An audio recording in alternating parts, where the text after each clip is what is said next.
What if I told you the people who love you the most are also the ones who hurt you the deepest and they don't even know it? I'm not talking about abuse. I'm not talking about neglect. I'm talking about words.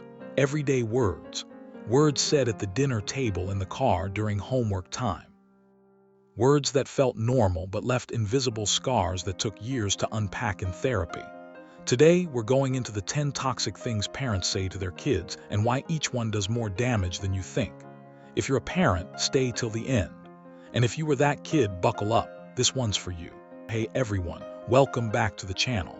If you're new here, we talk about psychology, mental health, and the stuff nobody teaches you growing up.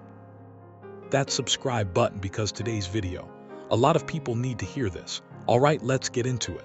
#1 Why can't you be more like your sibling? Classic, devastating, and wildly common. When a parent compares a child to a sibling, they aren't motivating them, they're ranking them. You're telling that child, you're not enough as you are. Someone else in this house is doing it better. The result?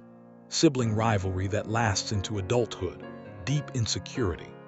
And a child who grows up never feeling like they are the standard, always measuring themselves against someone else. What to say instead? I know you can do this. Let's figure it out together.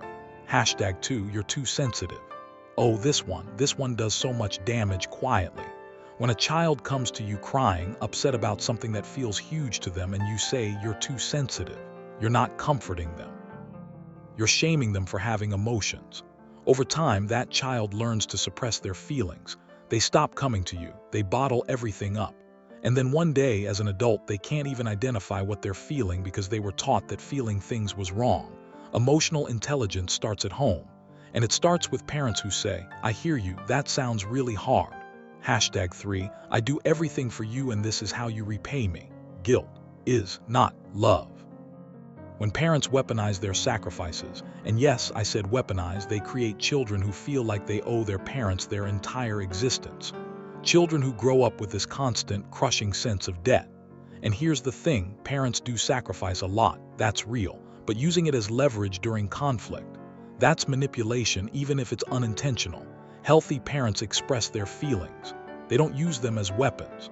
#4 Stop crying or I'll give you something to cry about. This one gives a lot of millennials flashbacks, I know. What this phrase teaches a child is terrifying. Your pain is not valid unless I decide it is. It tells kids that expressing distress leads to more punishment. So they shut down. They dissociate. They learn that safety means going numb. If you ever heard this growing up, first of all, I'm sorry. Second, your feelings were always valid. #5 You'll never amount to anything. Some of you just felt that in your chest, I know. Words like this don't disappear, they move in. They become the voice in the back of your head every time you fail, every time you take a risk, every time you're about to succeed and then you self-sabotage. Children believe what their parents say about them. Full stop. Because to a child, their parents are the world. When the world tells you you're nothing, you believe it. #6 Because I said so. Now look, I get it. Parenting is exhausting. You don't always have time for a TED Talk. But because I said so, as a go-to response teaches children that authority doesn't need to explain itself. That obedience matters more than understanding. And then we wonder why those same kids grow up and can't question bad bosses, toxic relationships, or broken systems. Teach your kids why. Even a simple reason builds critical thinking and respect, real respect, not fear-based compliance. #7 You're so stupid, clumsy, lazy. Labels stick, especially the ones from people we love.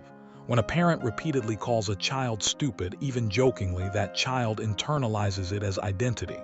I'm not someone who makes mistakes sometimes. I am the mistake. The difference is huge.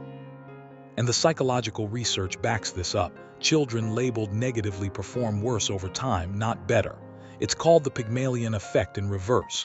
Call your kids what you want them to become, not what frustrates you in the moment. #8 I never had these problems with you before. What happened to you? This one shows up a lot during teenage years. What the parent means, I miss when things were simpler. What the child hears, who you're becoming is a problem. Adolescence is supposed to be complicated. Kids are supposed to push back, find themselves, and yes, be difficult sometimes. When parents respond with disappointment in who they're becoming, kids either completely rebel or completely collapse inward. Growth isn't a betrayal, it's the whole point. #9, we don't talk about that in this family. Secrets, silence, shame. Whether it's mental health, money problems, a difficult relative, or something traumatic, when parents shut down conversation with this line, they teach their children that certain truths are too dangerous to speak. Those kids grow up and either explode with everything they were never allowed to say, or they carry the weight of family silence forever, passing it to the next generation. Safe families talk. Even about the hard stuff, especially about the hard stuff. #10, if you loved me, you would do this. And we end on perhaps the most insidious one of all. This phrase ties love, a child's most fundamental need, to compliance. It teaches them that love is conditional, that to keep love they must perform, must obey, must abandon their own needs.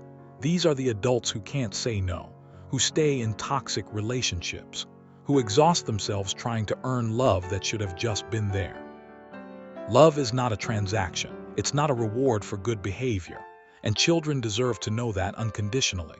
Look, if you're a parent watching this, I want you to hear something important. This isn't about blame. Most parents say these things because they heard them too. The cycle is real, but awareness is where change begins. And if you grew up hearing these words, your feelings make sense. Your struggles make sense. And healing is absolutely possible. If this video helped you, share it with someone who needs it. Drop a comment below which one hit hardest for you. I read every single one. Like, subscribe, and I'll see you in the next one. Take care of yourselves.